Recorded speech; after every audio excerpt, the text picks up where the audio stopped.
Hello बच्चों, let's read the question. कह रहे हैं an energy of 24.6 electron volt is required to remove one of the electrons from a neutral helium atom.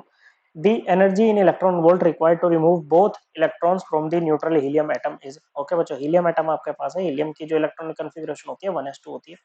यहाँ से जब आपने एक इलेक्ट्रॉन निकाला तो ये 1s1 बन गया बच्चों। ओके, 1s1 और किसकी होती है कॉन्फ़िगरेशन? हाइड्रोजन की होती है, मतलब ये हाइड्रोजन लाइक स्पीशीज बन गई है। तो यहाँ पर जो एनर्जी लगी है वो 24.6 इलेक्ट्रॉन वोल्ट लगी है। अब यहाँ से एक और इलेक्ट्रॉन निकाल के हीलियम 2 प्लस बना दो बच्चों, इसको 1 ऐसे 0 कर दो। तो कह रहा है कि हीलियम से, ओके, हीलियम से यहाँ तक जाने में आपको कितनी एनर्जी लगेगी पूरी। ओके, हीलियम से हीलियम 2 प्लस में या जाने में कितनी एनर्जी लगेगी इलेक्ट्रॉन वोल्ट में, वो हमें निकालनी है बच्चों। ओके, तो इसको मान लेते हैं E1।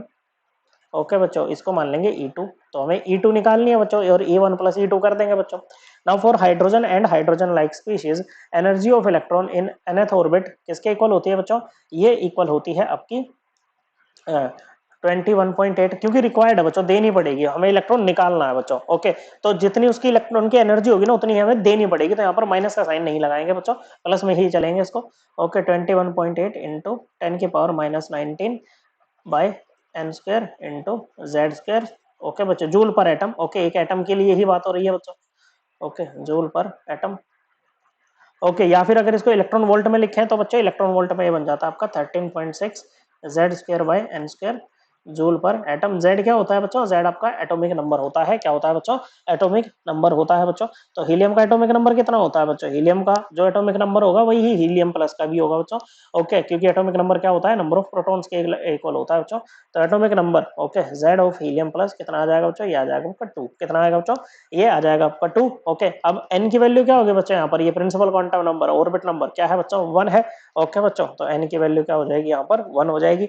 तो E2 हमें निकालनी है, तो किसके इक्वल आएगी बच्चों? ये इक्वल आ जाएगी आपके 13.6 इंटू जेड स्क्वायर की वैल्यू क्या है बच्चों?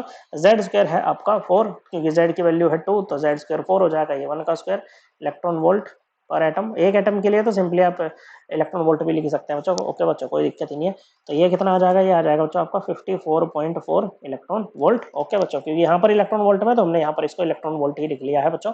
ओके, तो टोटल एनर्जी रिक्वायर्ड कितना हो जाएगा बच्चों दोनों इलेक्ट्रॉन निकालने के लिए? ये हो जाएगा E1 प्लस E2। तो कितना आ जाएगा बच्चों? ये आ जाएगा 24.6 प्लस 54.4 इलेक्ट्रॉन वोल्ट।